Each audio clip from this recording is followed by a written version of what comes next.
Hello folks, fuzzypixels here, and welcome to a new kind of segment. I've got an introduction to make. This is Aly. Hi. Hello. We're going to be getting together every week to talk about serious topics.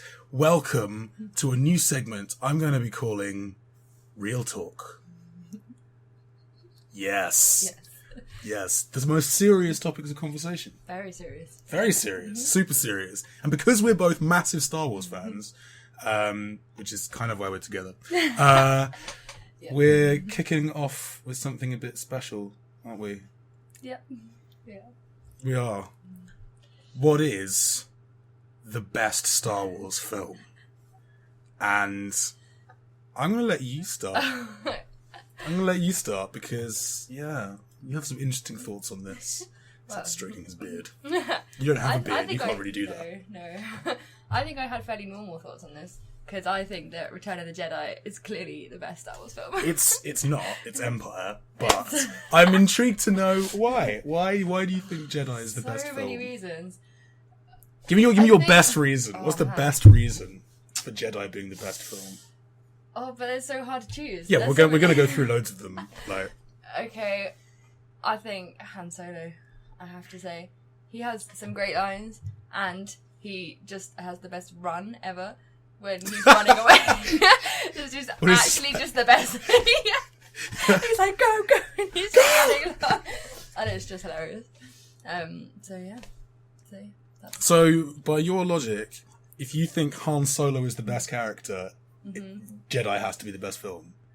Because I think that Han Solo is the best in Jedi. I think of the films that he's in, Jedi is his best film with him in it. He has some great lines. But that's really contentious because why? Because Empire, you have the whole but I love you, the improvised I know, and Carbonite. Yeah, Carbonite, fine. But then he's not even really in it because he's in Carbonite. What's up with that?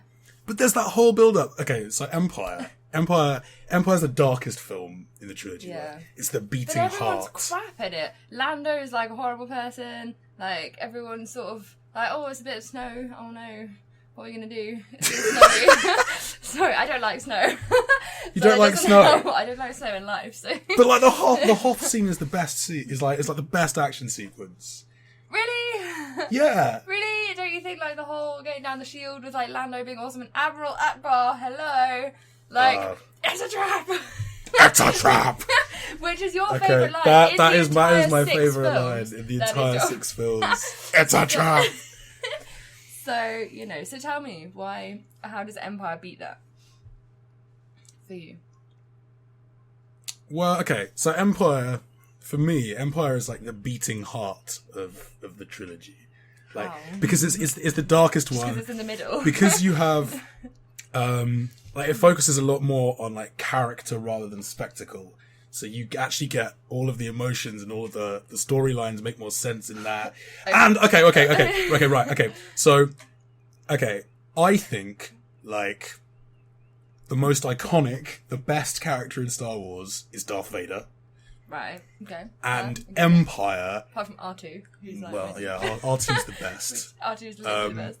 But, okay, like, Empire is Vader's film. Because, like, in A New Hope, like, Leia literally says that he's on Grand Moff Tarkin's leash.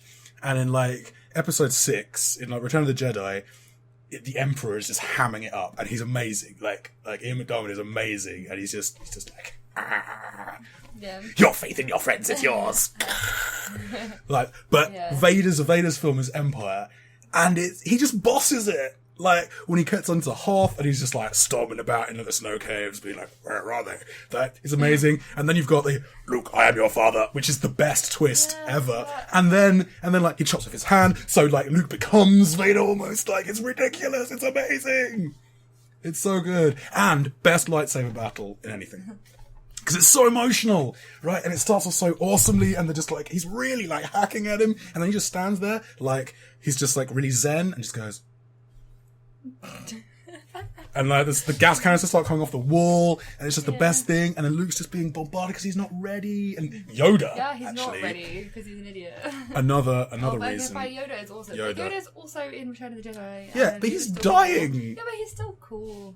let's face it. Can I just say though, I want to go back to your point about you saying that the storylines make sense. Because I have a storyline that makes no sense, and the whole Carbonite thing is just ridiculous. Because he shouldn't be there. It would take him, like a day to like fly to Jabba, give back the money, and then come back and be like, oh yeah, okay, now I can help you defeat the horrible people and like blow up the Death Star. Fine. Like, why doesn't he do that? He's like, oh, I need to go, like, you know, I'm gonna get killed. I owe loads of money. Everyone's looking for me. And everyone's like, oh, you're so selfish. And it's like, no, take a second, realise what he's saying, that he has a bounty on his head, and think, oh yeah, it would be better for him if he just flew there, and then gave the money, and then flew back, and everything would be fine.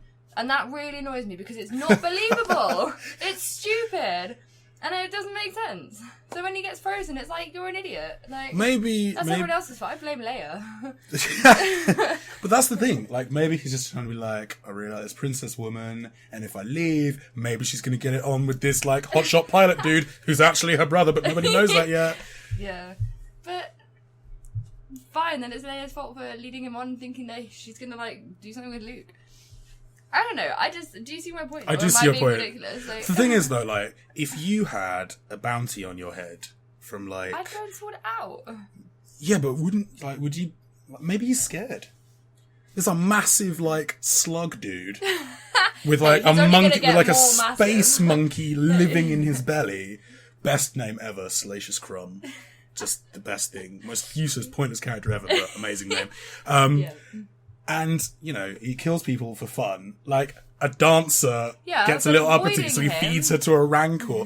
Like, no wonder Han's shitting himself. He's like, I don't want to go back. I want to stay here with, like, this lovely princess with and this then band every of time rebels. you, like, go into a bar, I might get shot by a bounty hunter. Good one. Oh, yeah, that's true. Okay, I'll admit that part of Empire makes no sense. Like, you're right. Why doesn't he just go back and be like, Jabba, here's your money, plus 15% interest. Yeah, just for, you know, good faith. It's fine. But no. And then Carbonite would never happen. Which would obviously just be silly, and I know that it has to happen, fine. But I just think that is just a bit of a problem that I have with Empire. And plus Lando's not very nice in it, and I like Lando in Return of the Jedi, and he's an idiot in Empire, so I'm like, well... Yeah, but he's doing what he feels... Okay, no, I can't defend Lando in No, you can't. Empire. Of course you can't. Also, I love the fact that Robot Chicken did this, and they displayed, like... what happens at the most awkward dinner ever. Like in Cloud City when Vader's just like, we would be honoured if you would join us. Just like, really? Really? You really all going to sit down and have like Space Weevil or whatever? Like, amazing. How do you even eat, man? It's like straw. Yeah. Can I take this opportunity to bring up a new point? Okay. So this is an argument in one word. Ewoks. Right, this is going to be contentious. Is it? Yeah. Don't tell me you're not a fan of Ewoks. So, why do you love Ewoks? Because they're so... Okay, to use your word, chumbly. Oh, quite chumbly. They are amazing. They're so fluffy and round and amazing, and you just want to be like, this is the cutest thing ever. And they're, I don't know, they're just really clever, and they're just really cool. And the whole thing with, like, wanting to roast Luke on a spit and eat it is just hilarious. Just saying. So, Ewoks and they're amazing. are cute. They're so brave. They're so brave. They could not do it without them. And they come with all their, like, crazy, like, log, you know, like, let's swing the logs together and do the thing. And they're so, like, innovative. I love it. I think they're great. Innovative, cute, chumbly. Yeah. Oh, you used my own word against me. I did. Are you gonna so tell me? chumbly is a thing. Like, you know when cats, they sit in a ball and they tuck their like paws under them like that, and they look really like round, and like you just want to kind of go. That looks really dodgy. That's just they're just so round and cuddly, and you just want to be like, oh, and that's what chumbly is. Yeah, that's what Ewoks are. So. Why don't you like Ewoks? Well, no. You see, well, there's nothing wrong. Fluffy. You should like Ewoks. I don't think I'm going to win this one because I kind of like Ewoks. I know there are people out there that don't like Ewoks, and I'm just like, this is ridiculous. This is like really kidsy. Like Lucas just threw these in. But you think about it, like it's supposed to be a family film. Well, like, yeah. Kind of. There's something for everyone, right? I guess. Watched it when I was a small child. And like, I love Ewoks. They're much less annoying than Jar Jar.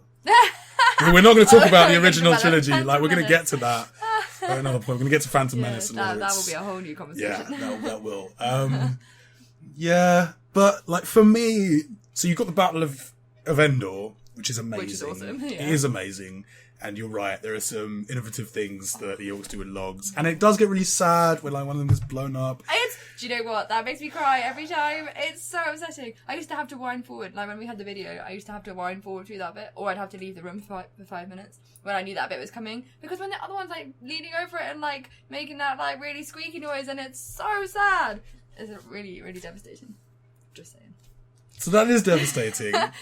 Yeah. But I don't know. I still think Hoth is the best battle in the series. Because that's the thing. You've just come away from the end of New Hope, and you just start the second film with like this biggest bang. Like they're on the run. Everyone's on the run. Like Han and Leia are on the run for the entire film, and you get that amazing chase sequence through the asteroid field, and they end up in the belly, and then there are like Minox everywhere, and then the space like tries to eat it. So that's really cool. And then they hide in the trash after like sticking themselves to the thing. Right. So that's cool. But Hoth is just the best.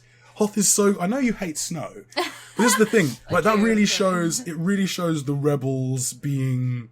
Like, they really are the underdogs. Like, they're such underdogs. Because the thing is, even in A New Hope, like, it's kind of geared towards them because, like, they're just the best pilots in the business, and there's a thermal exhaust port, and Luke's been bullseyeing Womp Rats in his T-16 since forever, so we know he's gonna win. But Hoth is literally an unwinnable battle, and they just drop these massive walkers down, and it's like, how the hell are they going to stop them? And Luke still manages to stop one because he's amazing. Yeah, but the thing is, there's another unbelievable thing there. When they come up with these ways of stopping them, and you know when they like fly around it with the thing, that's that one, right? Yeah. Yes.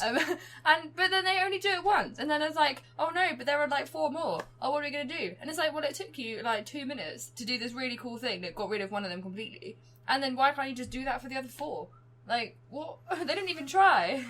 Because they're getting blown out the sky. Yeah, because there are so many Imperials. They were like, oh no, this is really like hard for us. And it's like, well, you just had a great idea. Do it again. Plus, you know, Luke loses Dak, who's useless. Yeah. Well, he dies in like 3 seconds. Yeah, he dies in like 3 seconds. That's really sad though. Like, he's like, yeah, I don't know. I found that quite sad. I felt sorry for him. And like the Falcon's not even working properly. The hyperdrive fails 3 times in that film, which again makes you love that ship even more. Plus, sexual tension between Han and Leia, amazing. How could you even not love that film? The thing is, like you know in TV series when you know that like 2 characters are going to get together. Yeah. And it's always really good. And it's always usually really, really good right up until they get together, and then usually goes a little bit rubbish. Yeah. Empire Strikes Back is like all of those TV series up to that point. And even when it gets to that point, where the 2 characters admit their feelings for one another, one of them gets frozen in carbonite. Like, it's like, oh my god! This interstellar romance is just, it's doomed. But it's not, because it comes to a fruition in Return of the Jedi, which is lovely. But that's the thing. And then, with the whole, like, shooting thing, and the accidental boob grades, which is hilarious. The accidental boob grade. Yeah. Which everyone might not have noticed, but, you know, if you ever feel like rewatching the scene where they're trying to, you know, when R2's, like, unlocking the door, and then he gets blown up, and then Han and Leia have to do it instead. And Leia gets shot. And then Han goes to, like, touch her arm and then, like, grabs her boob on the way. And it's hilarious. But I can't remember my point. But that's kind of... Oh, no, it's just an amazing moment. Like, it's just really funny. But that whole it kind of fits in character as well. It kind of fits in character. Yeah, totally. That's probably why they didn't cut it out. They definitely could have edited that out. But I just think that whole scene, apart from R2 getting shot, which is very upsetting for me, because I love him. I just think they're great, and I think their relationship is just, they're just really funny together. They sort of bounce off each other really well. I think it's just really, really good to watch. But you get that in Empire with the whole fixing the ship thing, and she's like, as well. Plus you get Ewoks and everything else. She's like, unhand me, like take your hands off me, or whatever that line is. I can't remember the exact line right now. I don't know. It calls him a scoundrel. So there's all those moments in Empire. But in Return of the Jedi, you get, like, the thing where she tells him to be quiet, and then he's like, hey, it's me, and then, like, steps on a stick and ruins everything. Which is just hilarious. Yeah. Do you know what? I will give Jedi one thing. I think... One? Yeah. What's that? Well, Chewie's awesome. Chewie. Like, I'm quite a hairy dude, so I identify with Wookiees. Like, Chewbacca is amazing. And he basically becomes, 3PO becomes god of the Ewoks, but Chewie basically just becomes Big Brother Ewok. Yeah. And they're all like, very true. oh, you're so hairy Yeah. and so fluffy. You're one And of when us. when he's in the thing and he's just shooting, in that big thing with the Ewoks, and then they come out, and then Han, Leia, and everyone think that it's the baddies, and then he just like pops out the top and like. And I was like, get down here, she's hurt. It's brilliant. He's so cute. Yeah. That's another great moment. That is another great, but I think, because I think I'm naming more great moments here. well, no, saying. because okay, so if Jedi's Chewie's film, Empire is the Millennium Falcons. Like we've already discussed, like is the chase. That film makes that ship. I've got it. It's there. It's right there. Like it just becomes the best ship ever. Because like yes, it does its job in A New Hope, but it's it's more Han just getting a conscience and coming back really. But the Millennium Falcon becomes a character because hyperdrive just doesn't work at all. Like the whole "it's not my fault" thing that happens. I mean, it's echoed in Return of the Jedi when Lando says it. Like, but Yeah. it's just the best ship. It's so cool and It is a cool amazing ship. and wonderful. Plus, we've got to talk in more depth about I Am Your Father, because that is an amazing twist. And it sets everything up, because it's all about... There are two things that happen in Empire. One is... Well, no. There's one thing that drives the entirety of Empire, and that's Vader looking for Luke and being like, I've got to find him. Mm-hmm. Which is why you have these amazing chase sequences, which is why you have Hoth getting obliterated and all of that sort of stuff. And then it all comes to a head on Bespin, and it's amazing. Because twists. Because twists. And the emotion, Mark Hamill's face just like melts. And he's just like, no! Yes. But then you still get that unpicking of that later in Return of the Jedi when he's talking to Yoda and, like, Shimmery Ben. Shimmery Ben. Yeah. What I told you was true from a certain point of view. From a certain point of view. It's like, what are you doing, you bearded loon? Yeah, so I get your point, but what I'm saying is this: it's not like that's the only time when that is like interesting, because it's still I suppose unpicked in Return of the Jedi, which is still cool. Plus, you have Yoda and Obi-Wan in that conversation, which is always great. I suppose it kind of Alec depends. Got a little bit of Alec Guinness. Well, who doesn't? But I suppose you've got to have. It depends what you value more, I guess, like the setup or the payoff. Because like Empire is very much the setup. But I'm a payoff kind of person. And then, I like that. Jedi is very much how that all unfolds. So Empire raises all the questions, and then Jedi basically resolves them all. Yeah. Which is satisfying. Well, yeah, I like that. I like the dark heart. So, yeah. What do you like? That's what we want to know. Definitely. What do you folks like? Which is your favourite Star Wars film? Don't even mention the prequels. Yeah, if anyone likes Although them actually, then... thing is, actually, if one of the prequels is your favourite, I would actually love to know why. That would be really interesting. Yeah, especially if it's 2 or 3, because they're just not good. Yeah, we're going to talk about one at another point. Yeah. But yeah, that's been real talk. Yeah. Real talk. I think we got Very to the real. heart of some I think we serious did. conversation there. I thought that was good. Absolutely, yeah. Cool. Cool. All right, let us know what you think. We'll see you next time. Yeah. Bye. Bye. I went for the Steam Link, which is the $50 or kind of 35 quid here in the UK stream box, really. There are other Steam machines out there, but they're really just kind of small form factor PCs, so I don't really want to pay